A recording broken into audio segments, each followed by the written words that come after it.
live chat. We're in there like swimwear. Boy, do we got some stuff to talk about tonight. Do we have some stuff to talk about or what? It seems like every time we've been getting together lately, it's been dynamite drop in by some idiot. Just a little bit too, but Dynamite drop in always by Nick Satan. Boy, do we got a charlatan there. A snake oil salesman. Nick Saban. I mean,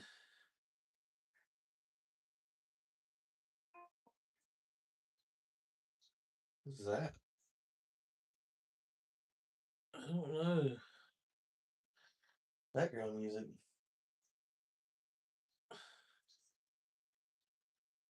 Where are you? I was trying to start a live space on Twitter, but I think the mic is on now. The mic is on. Yes, Welcome back here to Top Shelf Grumbling live episode on YouTube. We don't do a whole lot of lives here lately just because we've been putting out just normal episodes, but it's kind of been easier to do this. Kind of enjoy more it. live to come too than different football season and absolutely different places. Well, I want to start off with the elephant in the room tonight. Yes, Nick Saban is a freaking moron. He's a hypocrite. He needs to get Miss Terry or whatever the hell her name is to start doing a better job of dyeing his hair. It looks like just the worst hair dye job I've ever seen. I mean, he took 2 different shots today at Ole Miss in front of Congress. Yeah. About he was talking about tampering with players, and he used us as an example. For really. I mean, and then use Trinidad and about people playing 6 years when that's a lie. That's an absolute lie. He's not played football for 6 years. The tampering stuff is really what bothered me more than anything. Like LSU and every other SEC school or any school worth a damn was trying to raid our entire roster when Lane went to LSU. Yeah. We had literally 2 different players that were signed leave us for another school. Had rev share deals. Everything. Luke Farrelly, who we got from Clemson because one of our players that left that we already had signed then left was a linebacker.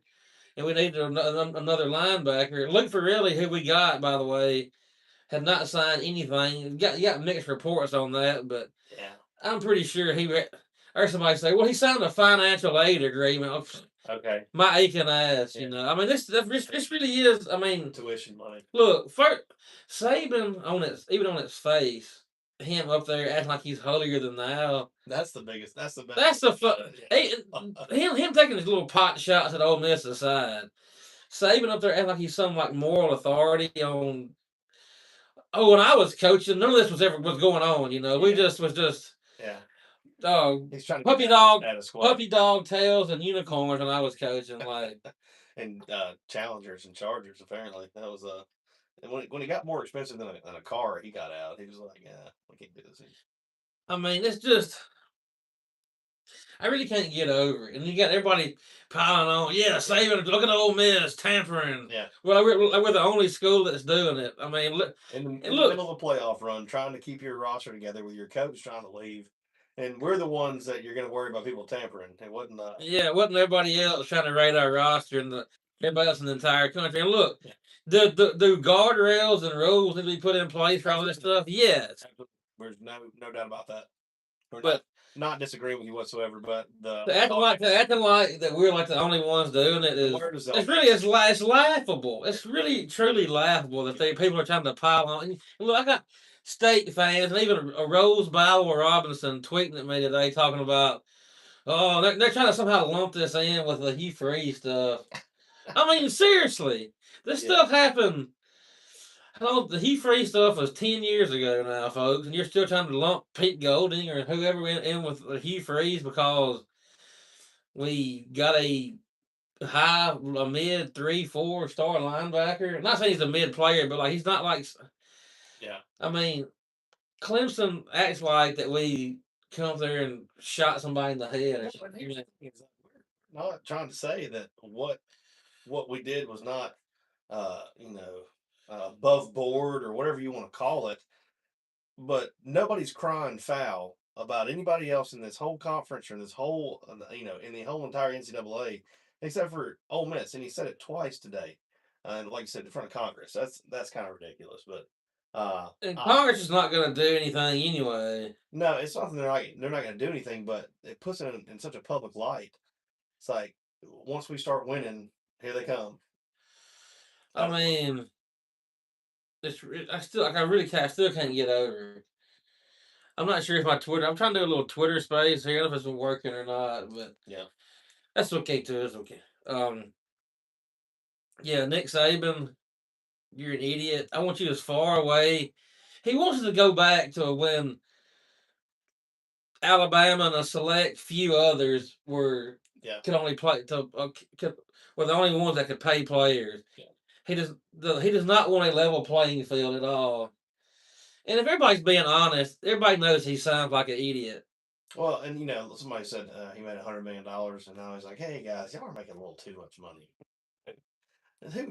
And also, and I saw something else where somebody said, "Hey, $40 million rosters every single year is not sustainable." No, it's not.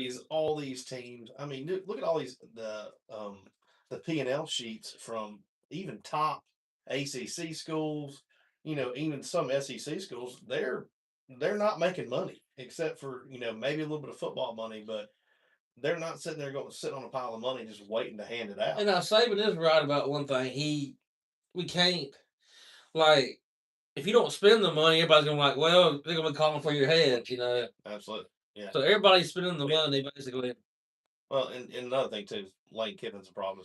Just the New York Yankees of SEC football. Let's just see if we can buy the best team we possibly can. Now he's tempering expectations. Well, it's a rebuilding type thing. You cannot use it anymore. It's almost like you can't just bank on children, at football. Like John Calipari used to say, we got a young team this year. After he went one and done every year, you can't use that excuse. Yeah, you do have a young team, but no. But back to Saban, just like, and I hope when they come to a game for college. First of all, I wish they wouldn't come to Oxford. Yeah, but they're going to be coming. They always said if both teams were 0-2, they were going to come. But I wish they would stay as far away from Oxford as possible. But I hope he gets booed into the sun when he steps foot the ground. Every time he tries to talk, just boo the absolute hell out of him. It wouldn't be difficult. He doesn't say much, and when he does, everybody else gets quiet. So, but ahead. I mean, he's been doing this like at first when everybody asked him about Kiffin, his first reaction was like, Ole Miss is getting everything he wants. He should stay probably. And he said, and all of a sudden he did a 180. I wonder if Jimmy Sexton snapped his fingers and got Saban in line. And all of a sudden he was all gung ho. He should be able to coach the playoff. That was the main thing to me. Although he said all of them up there saying that he should be able to coach in the playoff were idiots. Yeah. Well, Nick Saban said you can do this at Ole Miss this day and age because of NIL. And now he's over here talking about, hey, hold on just a minute now. I think we're a little too far. This is the same guy who took Burt Bielema up to the NCAA and tried to get the hurry up, fast paced offenses outlawed because it leveled that was kind of leveling the playing field. The hurry up, no huddle stuff was. He Bielema on board with that? Hey, Bielema was on board. Bielema went up there with him. They're like the main two. He used to run 3 yards in a cloud of dust. Well, that's what Saban was still wanting to do, and Saban decided player safety, and when he got voted down, he started doing the same thing the next year. So I mean, give me a break, Nick Saban. Yeah. Retire, get on your boat at Lake Gunnersville, or wherever the hell you're at, and hang out at one of your car dealerships. Yes, or something else. Or one of your. I mean, it's so weird too. Because like when he first retired, And he started having interviews and was talking. I was like, this is a good guy that's got Yeah, exactly. great insight and great coaching insight. And man, all of a sudden they started flashing money in him or whatever. I don't know what they were I paying don't him know to say, what happened either. or if they got dirt on him or something. They got Miss Terry in a damn closet or something because that dude just absolutely turned to 180. I think it's just Jimmy Sexton. Maybe like you said, he may have some stuff on him, and he's doing whatever the hell Jimmy Sexton tells him to. I think is what he's acting like. I mean, well, it's all motivated by pushing salaries, coaching salaries up. So yeah, if you got a $40 million roster, that means your coach getting paid, $20 million a year is not unfeasible now. I mean, it used to be 13, 14, 15. I mean, what was he used to push every single time another coach, he was pushing $10 million 15 years ago. yep, Nick Saban was, and he's bitching about people over here making too much making money. too much money. Which I do agree that the $40 million roster is Yeah, unsustainable. It's unsustainable to do that every single year, and you will, I think, eventually have some parity with teams spending more money. But if you put a cap on it, like anything else, then what are we doing? If everybody can spend 25 million and everybody can get 25 million, well, see, I think there are no Yankees. There are no, I kind of like. I think if they do cap, they're still gonna make it even playing field. 'Cause like I said, like Alabama, uh, I mean, Auburn. I mean, these teams could skirt the rules. Anybody else would get hammered probation, but they could do whatever the hell they wanted to. Yeah. As long as it's all a fair, even playing field, I don't care. I don't care what they do. I don't want to go back to the old way though, where just a select few could get away with it, and everybody else got the axe. Yeah. I don't think you can put the genie back in the You bottle. can't. So we're here to stay. But And state fans, they're kind of chiming in. They're wanting the NCAA to come save them because big bad Ole Miss has done left them. States like ceiling as a program now is like 8 wins max, and they can't stand it. no, You know. not a lot to talk about Starful. So here they come to Oxford. And I had a few come at me today on Twitter. I'm like, worry about your own team. Like, we're doing just fine. I really think that's what it is. Like, after Kiffin left, they're like, well, that's it for Ole Miss. But they're seeing like that Pete Golding kept this roster intact.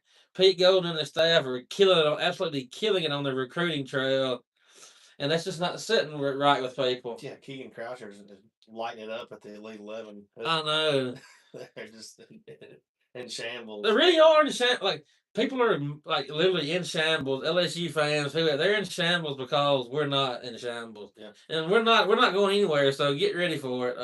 By the way, head over to Ole Miss 365 for all the latest insight on all this bull hoodanny.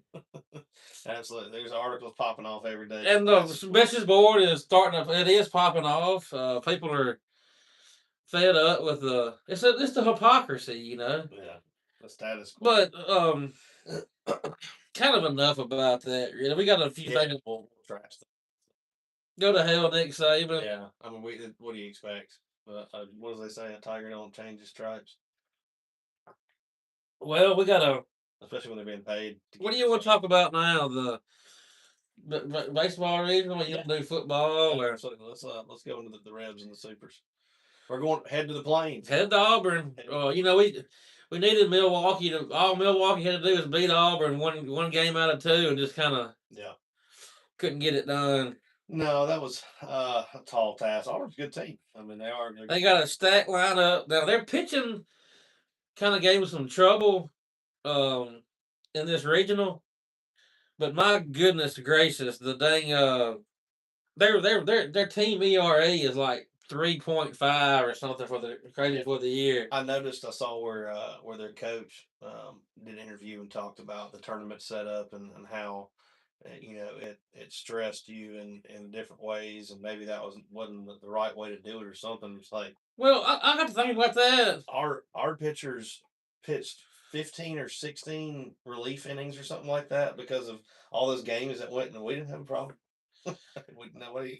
See, well, I kind of agree with that in a way because these last like couple of games, the last game or two in these regionals, you're pitching Johnny Holstaff and this with like 17-14. How many more we had? I feel like we had a lot more 1 seeds lose to 4 seeds this year to put themselves behind the 8 ball. And that's true. That's just part of it. And I think that shows some parity from the NIL and baseball too. I mean, there's baseball's always got a baseball. Little Rock and Troy region. We also have Cal Poly against West Virginia. Yeah, I mean, everybody said, "Oh, these are weak fields, whatever." It's like, well, these dudes balled out enough to win these tournaments. It's just like anything else. You get hot in the playoffs. You get hot in playoffs in football. You get hot in playoffs in basketball. You got to stay hot. And people who are bitching about UCLA, 52-8 is the best team you're ever going to see, and now they're not going to be in the postseason. Well, they should have beat the number 4 team in their regional. Like that's I mean, I agree, but I do wish there maybe should be like something tweaked in it. I guess maybe, but I'm fine with where it's at. No, I like it. Kind of touching on Auburn, they had a very tough strength of schedule. Like I said, they gave up their pitching staff is solid. Yeah, but they did give up some runs in this regional. It sounds like 3.5 ERA for the team. And Butch Thompson. Speaking of him, Auburn was not a very good program when he took over. No, and it took him a couple years, but they got 3 guys that can stroke. I wrote these names down. I hope I'm pronouncing them right. Chris Fralak, Ethan Benjamin, Chris Rimbert. Yeah. Those guys, especially the catcher, the first baseman catcher, he is look, this is gonna be a tough what do you call it? Tough out, tough to put them out. They're gonna be resilient. And it's a freaking at Auburn. But back on to Ole Miss. It's not that far away. No, it's not. Something about this team. They like being on the road. And I heard what's our third guy?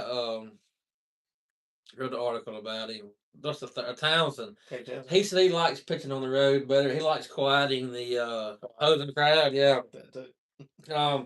It's gonna be a rowdy atmosphere on the Plains this weekend. We got some of these regional games, like Mississippi State plays at like 10 a.m. the first. They're Saturday, Sunday, Monday. They play 10 a.m. Saturday. Wow. We got a good this Friday 7:00. Friday 7, Saturday 4 or 5, something like that, and then Sunday I think it's TBD. But 7:00 Friday is gonna be fun. Yes. Look, we've been pitching it great. Been pitching it great all year. The offense has been producing some runs. We still struck out like 30 something times over the past weekend in the regional.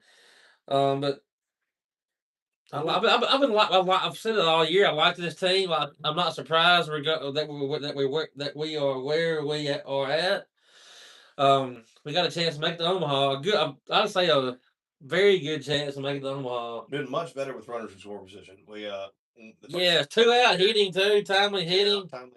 Runners in scoring position. We were atrocious for a long time, and have definitely stepped that up.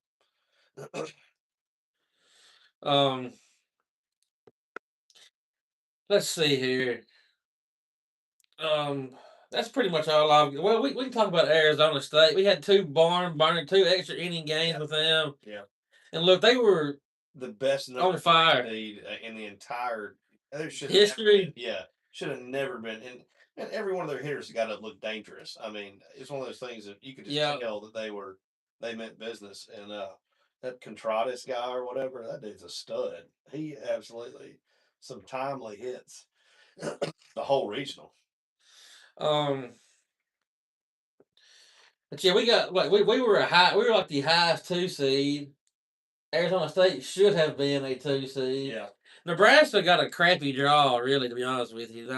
They don't have they're hitting is kind of but they're pitching as good as anybody. Yeah, rolled out some guys, especially the mustache dude. Which one? But let's talk about. We're gonna kind of pick these regionals. Cal Poly in West Virginia. Yeah. It's a crazy matchup. I'm I, taking West Virginia I am taking West Virginia. just because of the video of them singing in the crowds. Country road. They can sync that up pretty good, can't they? Yeah, absolutely. Little Rock, what's this super regional here? Little Rock and Troy. So that's crazy to think about. Little Rock or Troy for sure is going to be in Omaha. Give me the Trojans. I'm liking the Trojans as well. I like the Trojans. They're scrappy. Scrappy team. Was it last year or 2 years ago? Didn't we have to? Yeah, didn't we have to play them in the? We played them in the regular season. They beat us we beat them like 12-11 or something. Midweek game. And we had to play them in the regional or super regional. Regional probably. I can't remember. Then we got North Carolina and USC. I'm going with North Carolina on this one. Yeah. Because at North Carolina, I'm pretty sure. Yeah, I'll take the Ole Miss and Auburn. I hate to do this, but I don't hate to do it. I'm taking Ole Miss. I'm taking the Rebs as well too. I don't know. Don't let them get hot. Don't let the Rebs get hot. I saw where Michael Borky said I think we're overusing don't let the Rebs get hot, and I do kind of agree. Like every time we win, we say it, but the Rebs are hot. I mean, hell, we're in a super regional, Yeah, and also too, we looked like we were dead to the world, going into after that state SEC tournament game too. Look, the SEC weekend. The SEC, I still felt pretty good because our pitching in a regional, super regional format. I'll put our pitching up against anybody. Yeah. We got the best. I think we got the best 1, 2, 3 at every one. It may not be the toppest. Right, but I'll put them up against anybody. Rabe is going to be way bigger than I think that Elliott ever was in the next year or two. I know he's a sophomore, isn't he? Isn't Rabe a sophomore or a junior? I think all of them are draft eligible. Yeah, Ray may be gone with that. I mean, he looks like he's reaching out and touching people with that. I know. He's a huge person. Yeah, give us the Rebs. Was it shout out to Zach Bethune? He sent us a little graphic of the miles per hour of velocity of your pitchers versus the weight of your pitchers, and Mississippi State had the highest velocity. Big State fan. Had the highest velocity to weight of their pitchers. We got some big boys as well too. I say that we don't. What a staff! Tall, very big. Elliott's just normal size. But. Oklahoma and Kansas. Old Big 12. Old Big 12 rival. Yeah. I'm going with Oklahoma. Give me the SEC. Yeah, we're probably just gonna go chalk with this because I'm gonna take whatever you're probably taking. Their bats are. I don't know. I want St. John to beat them. Oklahoma was hot starting the year. They kind of backed in the tournament. They I guess kind of feel they're a live dog. I don't know why. Live dog. I want St. John's to beat Bama. St. John's and Bama. How you taking us? Ball school. Rick Pitino coaching the baseball team too. He's wearing a suit. I'm taking St. John's and upset. Yeah, I'll go with that because I just don't like Bama. Nick Saban is. Yeah, Nick Saban's put a bad damn taste in my mouth. Dumb son of a bitch. Excuse my language. Texas and Oregon. Oregon. I took Texas, but see, Texas had the easiest super regional. I mean, easiest regional I've ever seen. Yeah. Like I said, I'm sure the teams it was like UC Irvine and Tarleton State. Like I said, I'm sure they did a hell of a job this year, but Tarleton State. they're like the only one that didn't have like a Power Four, like at least one Power Four team in their regional. Yeah. There's us, Arizona State, and Nebraska in one regional. I mean, seriously, we got a few people on the spaces. We got 4 or 5 people on the space here. There we go. I appreciate y'all hopping on listening to us talk nonsense. Talk absolute nonsense. Head over to Ole Miss 365 too. Got some big things coming.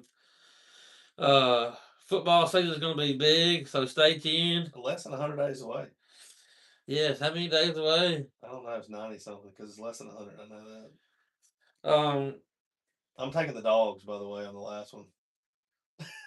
Me too. Give me Georgia, even though this the kid who got ejected, who needed to be ejected because there's rules, is not playing the first game. And if you're crying about that and you think that it's wrong that he got ejected, then we can't be friends because I'm sorry. There's a rule book that says, hey, don't show your ass. And also too, Georgia had not like had a hit at all.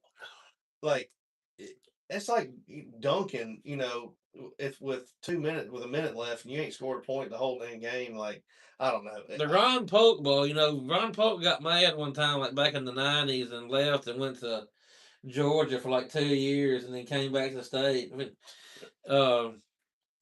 I'm taking state. Yeah. I think Georgia is. I know they are 3-0. I want to say maybe 4-0. They play SEC tournament too. I think Georgia's 4-0 against state this year, but now state's best pitcher or one of their best pitchers didn't pitch. Where they playing Athens? Yeah. Didn't pitch in that one of the series in the series, and they had a couple other players out, kind of banged up when they played them the first time. So I'm taking the Bulldogs, Mississippi State Bulldogs. That's the one that we did not pick the same ones. Well, there was another one too, wasn't it? No, we both picked everybody the same. That's the only one. That's the only one. Wow. No, because we both went against Bama with St. John. St. John. Go to hell, Nick Satan. Sick and tired of that. Give me Rick Pitino. Gosh, I'd rather have Rick Pitino coaching my baseball team. Me too. I don't really have anything else to add on the regional front. Do you? No. Now we're gonna do a little. This is summertime, especially after baseball goes away. This is a slow time of year. And now during football season, we're gonna be doing 3 or 4 pods a week, 2 on Saturday. So stay tuned for all that. We'll be getting it back in high gear. This is our off season. Long off season. Long off season.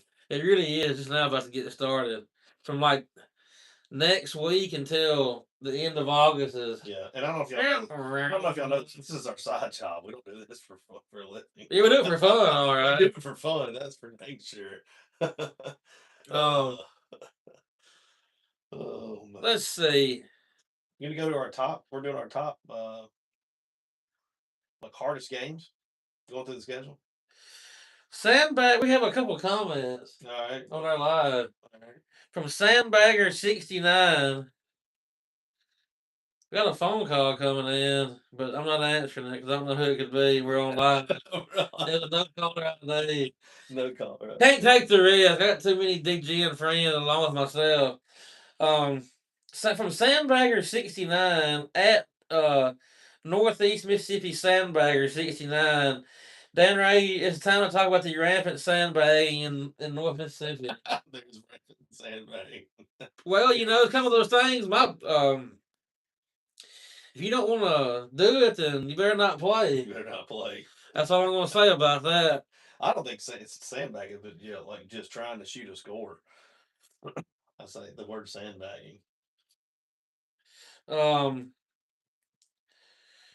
state fans are in the Bama. I had a Bama fan tweet at me and said, "Well, now I wasn't on y'all's side about Kiffin, but I'm not anymore." So I'm like, "Oh no!" Anyway, Nick Saban swayed you. That's good. I mean, God, how bad is that?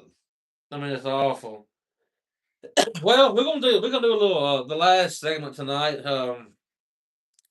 We're gonna rank and Ole Miss's easiest to toughest games on the season. Start with the easiest, and we're gonna go football season. Football season. 2026 football season. Just a little in the long preview beforehand. Well, we're gonna start it off with the easiest. The easiest game of the season is Wofford or Wofford, however you say it. Let me make sure we're still rolling. Phone ring. Go ahead. Are we still rolling? Yeah. Oh yeah, we're good. thought I heard about it. It's like kicking off. Start with the easiest game on the schedule. I'm going to say Wofford. The Wofford Bulldogs. I have no I idea. believe in the Wofford Bulldogs. Then the next easiest game, or 11th easiest game, I'm going to go with Charlotte. What's the know that? Is it close? Is it close with the state? No. Charlotte's by far probably gonna. They had a couple of years ago. They had some decent teams, like you know what I'm saying. But now the last 2 or 3 years, they've been kind of not that good. Okay, so those are two easiest. Our 10th easiest game, I'm going with the Bulldogs. Mississippi State Bulldogs or Georgia. They better be much improved, or Levy's going to get fired. And I kind of think they will be much improved. And also, you know, the state fans are gaga over what's his name, Mario Taylor. So if he don't develop him, Mario Taylor. They don't develop him. He don't get him developed. That's going to really hurt him. Like if they go 5-7, and he's like a superstar, they might keep him. Yeah, but do they have another quarterback? I don't even know. I don't know. See that they're gonna probably ride him like a rented mule. Right. So he would get hurt and be real bad. We'll know by game 12 whenever we play them. So absolutely, we will definitely know for sure. They're the worst Power 4 team on our schedule, and look, I mean, they're kind of a shot at them, kind of being an asshole, but we have a tough schedule. So I mean. Yeah, we have a really tough schedule. We have a really tough schedule, and we've had an easy schedule the past couple of years. I'm not going to sugarcoat that. Yeah. Our number 9th toughest game is the Auburn Tigers. I feel pretty good about they're. I'm not sure how good or not good of a coach Ghosh is going to be, but this is the first year guy. He's gonna. I just don't think they have. They're not going to be very good. I don't think. I don't know about their ability to score points. I think their defense will be improved. I think it'll be. And it's at home too. Defense is always pretty good. I don't know who he's got as his defense coordinator, but I just don't think he'll be able to score points with us. Me neither. They showed that the quarterback. They got the Brown kid. He was at the dang Elite 11 like camp or something like that. Oh, well, I kind of watched all of his throws. Oh, did you watch that video? Like, I don't know what those receivers were doing, but like a couple of those, like all they had to do was like lay out like a centimeter for God's sake. They could have caught some of those passes. They probably because he missed all of his throws. Or they missed all of his throws. Let's see. The next toughest game, is Vandy. Is Clark Lee a good coach? Yeah. We don't know yet. No Pavia. I think he probably is. I would lean yes, but this is a big year for him. They've been spending a bunch of money too. Like they got a quarterback that was committed to Georgia, a 5-star. Yeah. So I'm kind of anxious to see that at Vandy always scares me. Yeah. I don't know why. Better interior folks. They get better defensive line and better. Well, like I said, they've been spending some money. Is that kind of? That's the biggest decider these days is the line of scrimmage. If you can get guys who are good on both sides, you can be a much better football team. Kind of worried about that. Now, I'm kind of getting on the worry side of things now. We're getting worried. The worry meter is going up. Worry meter is ticking up just a little bit. And every time I look at our schedule, I see somebody, God, that game worries me. Oh, man. Missouri. We got them at home. But look, Drinkwitz thinks you want to use a goober, blah, blah, blah. But the son of a gun wins. He's won 9-10 games every year at Missouri. His winning percentage is crazy. I would take him as a head coach. I think he's a damn good head coach. Like I said, he's a goober, but, like people like teams like Florida and maybe even Auburn. I don't want him. Why not? Why not? Give me one of these other than like he's a nerd. Yeah. I mean, seriously. Yeah, I don't know. That's the ego thing. I bet. I assume. But yeah, Mizzou tough. I'm worried about Mizzou. Tough at number 7 there. Now they're replacing a lot. It is kind of a rebuild year for them. That's why they're so low on this list. Well, they got a good quarterback we know. Maybe he can make every throw. Even to the other team. I really think he's going to end up being very good if he accepts coaching, which I think he will. Yeah, and he got the honey badger with him, or honey bear. Who? Oh, Caden Lee. Yeah. Honey badger. Next game, our sixth. Like I said, I'm worried. I'm in a worry zone here. Worried zone. Louisville, first game of the year. It's gonna be in Nashville. Yeah, neutral site. They're a good team. Brom he's went 10-4, 9-4, 9-4. 3 years he's been there. They're ranking in the top 25. I'm telling you, if we go up there and play and lay an egg, we will not win this game. Yeah, you are correct about that. And these are, I don't know, this would be not hard to get up for though. So surely we'll be. We're gonna be up. That's my thing. Is like it'll be the first game of the year. I think our defense is going to be a lot improved, and Louisville will have questions at a lot of places. That's true. I don't know. Like I am worried about it a little bit if we don't, but it's gonna be hard not to get up for that game. I mean, the spread is only like 6 points. That kind of worries me.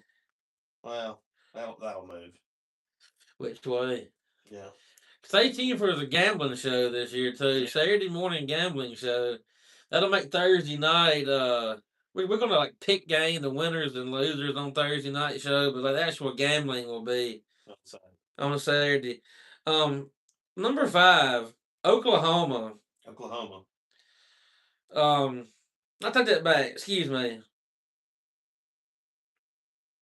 Yeah, never mind. No. Are you swapping? No. What John Mateer we're going to get? Pre-injury John Mateer, where he was the Heisman front runner, basically, to just not very good. I kind of think we're going to get I think we're going to get kind of the pre-injury. Yeah, I think we will. Unless he gets hurt again. Unless he actually just regresses as a quarterback, which some folks get injured just don't get. Yeah, I mean, they brought him back too. It wasn't even that big of a deal. Just dinged his hand up. Yeah, and it nagged him. Came back too early. Yeah, because he missed some wide open throws against us that would have changed that ball game. Yep, a couple of times.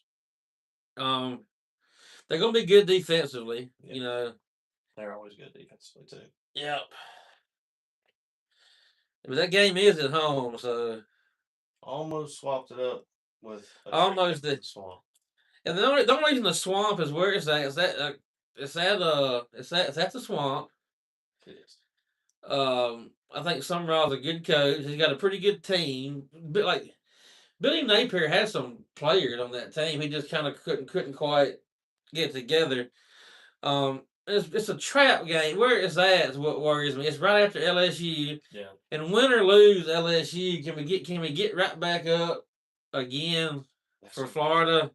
Especially it's on the road. It's on the road. I can see it being like a 11 o'clock ball game. I'm worried about that game. Like I said, I've been in worry zone since we got to Vandy. I feel much better about us beating them if we beat LSU than if we lose to LSU. Maybe. I don't feel good about it either. I don't think Pete is a coach that allows folks to get complacent. So I'd rather us win and him go, all right, now don't get complacent, than lose and have to put them up. I got LSU at 3, and I really don't think LSU is going to be that good this year. I know they spent a bunch of money, but I'm not sold on what's the quarterback's name they spent $4 million on, $3 million on. I love it. Yeah. And he's all right, but come on, he threw for 80 yards against State last year. He flashed against bad competition.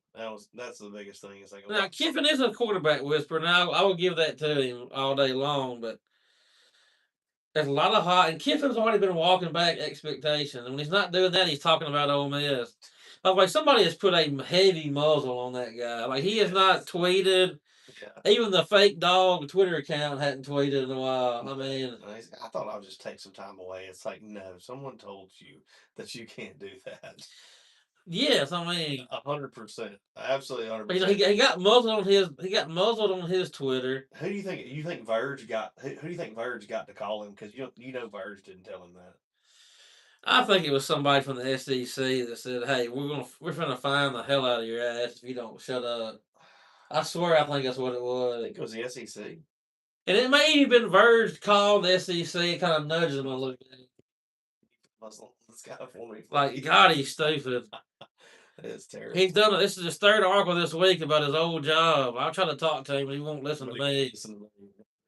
He keeps asking me to come to yoga, but that's it. With him and Coach O. Coach O. Sweaty yoga with Coach O and that Lane Kiffin. I saw some video about Coach O and as Coach O. We keep doing that back and forth, Coach O and Coach O, Coach O, Coach O. And they're like, oh, he's back, and and he was motivating these guys, and da da da. I'm like, it's like a sideshow. To me, like I don't. Somebody said they think it's the only reason he hired him. They're paying like $100,000 a year. Somebody said what to rah around? I don't think he's a good D-line coach either. He's a good D-line coach. He's a good like motivator technique, guy. But as far as scheme, I don't think he knows anything about scheme. Well, you're not really scheming on the D-line. I mean, I just don't think it's sure. I think he's a good D-line coach. There's a reason he's never been he's never really been a defensive coordinator. I mean, yeah, he's never gotten past defensive line coach. Now he was DC. He was DC, I think, at USC, but Pete Carroll was really the yeah, I wouldn't. Yeah. That was in name only. I thought I saw somebody on the message. He was a dino. Somebody said on the message board. The only Dino Coach. But I saw somebody say on the message board that they think the only reason LSU hired him was to be like Lane's attack dog towards us. I guess so. I mean, he's going to start ramping up some stuff. He gonna get yourself a Hummer. I got a Hummer. Yeah, I got a Hummer. Come see him, JoJo. Yeah, a Hummer, JoJo. Oh, but I think Lane is gonna win at LSU if he don't shoot himself in the foot, which is very possible. I just don't think. I'm telling you, I don't think this year. I think he had a bunch of money. I was like, okay, I got to spend this money on. That's just kind of was the expectation. The expectation was to have I can go get whoever I want to. Well, yeah, that means you're going to pay them whatever they want. Whatever you do, and you better win, or you're fired. Yeah, and he got. I guarantee you that Billy Glasscock was like, dude. We don't need that guy. Like he wants $10 million. There's no way. We'll just pay him because we got the money. But if you think about it like this, if we show that we've spent $40 million, then we'll have the highest paid roster, and then people will talk about us. Like I can hear it now. Anyway, moving on. Georgia. Moving on. Georgia, look, they're the gold. They're the gold standard in the SEC and have been since Saban retired, and really the last couple of years. And speeding and getting arrested. Then Kirby's got to be like, what the? What? I really got to believe that the police department has it out for him. There's no way. I believe he just. When he goes on his recruiting trips, does he walk in? He says, "Hey, do you like to go fast?" And they think, "Yeah, I like to go fast, coach." I mean, I'm not blaming Kirby for that. I mean, he deserves some blame, I guess, but like, I'm blaming Kirby a little bit because he's the head coach of the Buck Stops there. Yeah, but with speeding, these college kids reckless driving, 130 miles. But every college, that's going on everywhere, and nobody else is. I mean, there was a couple years there at Ole Miss when Freeze was there that we kept getting arrested. It was always like I feel like the cops were like, "What football player can we take down now?" Have you seen any of the Georgia State Patrol videos of them?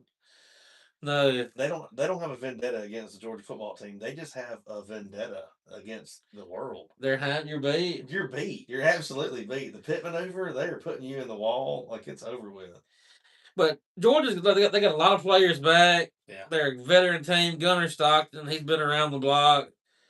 And look, Kirby's record speaks for itself. I mean, yeah.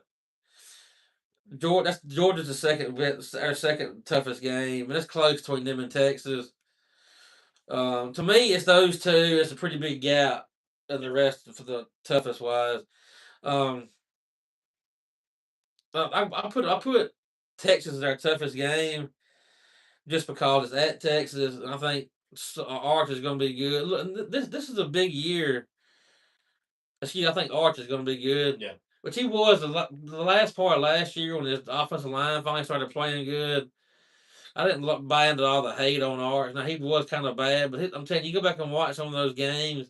Yeah. His O-line was god-awful. God-awful. There were times early in the season where he was missing throws with time.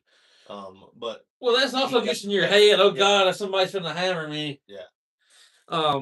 This is a big year for Sarkisian. If he only wins like 8 or 9 games, he's probably going to get fired. Yeah. I mean, because look, they're spending a bunch of money. About him getting fired. They're not spending all that money for him to go 8-4, 9-3, 2 years in a row and miss the playoffs. I mean, it's just not. No, for sure. It's been a disappointment for sure. No, I wouldn't really go that far to disappoint. It's just well, when you say I've got all this money, I mean they were the Texas is supposed to be one of the premier colleges, college football in the entire country. And when you don't deliver with all that money and all the talent and all the not even making the playoffs. Not make the playoffs, yeah, not even getting asked to the dance. People are going to squirm. And just part of it. Part of it. Head over to Ole Miss 365. Big things going to happen. It really is. I mean, get ready for football season, folks. It's coming down the pipe. Tired. I've been mowing a lot of grass. Rain been having me behind, and I've grass is growing. Worked about 21 hours in the past 2 days. I'm about to kind of fall asleep over here after 11 o'clock. But Absolutely. I really don't have anything else. Yeah. You? Thank y'all for joining us tonight. We appreciate it. Let us ramble on a little bit. Shout out to the sponsor of this episode, Mr. Drew Chapman. 317-1331. I got hear a niner in there. Yeah, Patty Church Properties, man. If you need your real estate done, go over and see Drew Chapman, and he'll hook you up. He's sponsored podcast for a while now. We really appreciate him. We thank y'all tonight. Y'all come back and see us later on. All right. Howdy toddy. Howdy toddy.